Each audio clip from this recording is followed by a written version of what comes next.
Ayan, kamusta kayo dyan? Ako po si Tati San Galvez, ang vlogger na hindi sikat. Ayan, magpuputol tayo ng kawayan para gawing tulos or pambakod. Ayan, tulos sa mga gulay na pananim at ang iba naman ay gagawin nating pambakod. Ayan, sa mga boundary ng aking mga taniman. O, diba? Ayan. At kayang-kaya pa natin bilang isang ka-senior. Ayan, ayun. Senior na pero malakas pa, feeling healthy and happy. Ayan, ayun. Maraming salamat sa lahat ng sumusuporta sa akin sa aking channel. Ayan, ayun. Ayan. Yung puno po ng kawayan na yan ay dito lamang malapit sa aming bahay. Ayan, nagtatanim po ako ng mga gulay, ornamental plants. Ayan, para magkaroon ng kapakinabangan ang mga bakanting lupa. Ayan, at ako po ay nagbebenta ng ornamental plants, tapos nagtatanim ako ng gulay para sa personal na panggamit kasi hindi ko kayang magtanim ng madami. Ayan.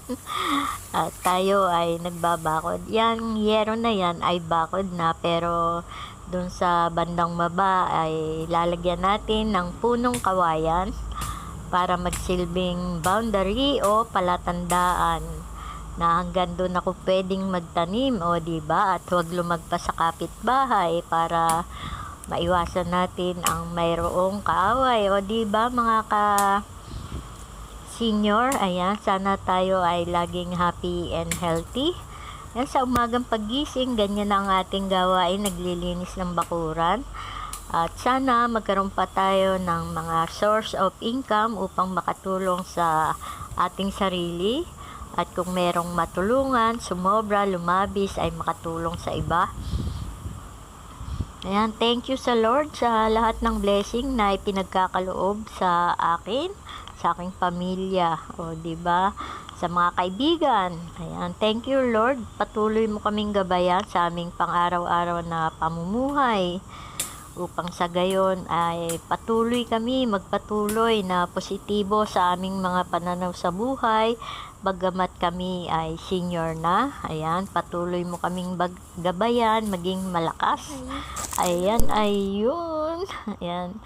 At dahil ako ay wala ng partner sa buhay, nawala noong panahon ng lockdown, during lockdown. Ayan, nakakalungkot, pero kailangan nating mag-move on. Ayan, kahit akong mag-isa lang ay kayang-kaya pa nating magputol ng kawayan. Hello po. Ayan, kayang-kaya pa yan sa pamamagitan ng paglagari. Ayan, para hindi tayo gaanong napupwersa. Ayan, kayang-kaya pa na magputol ng kawayan. Ayan, bali pantay ko lang yung pagputol ng kawayan para pag ibinakod ay hindi nabubuwal. Kailangan katamtaman lang ang taas para pag itinulos ito ay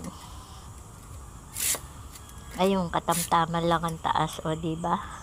Ayan, kayang-kaya pa ang pagputol ng kawayan, o diba? Yan, shout out sa inyong lahat dyan na masisipag, sa mga katimbulakan, sa relatives and friends, sa here in the Philippines and outside country. Ayan, ayun, o diba? Putol na agad.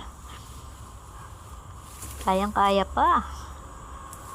Ang tawag po sa kawayan na yan ay bayugin, yung walang tinik, kaya hindi po ako nahihirapang magputol kasi ay wala siyang tinik.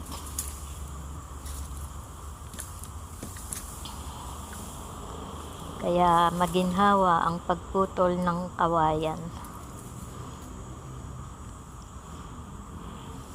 Ayan, pangalawang putol. Ayan. Pangalawang putol, kayang-kaya pa din. Ayan, pero medyo na uubusan na ng lakas. Ayan.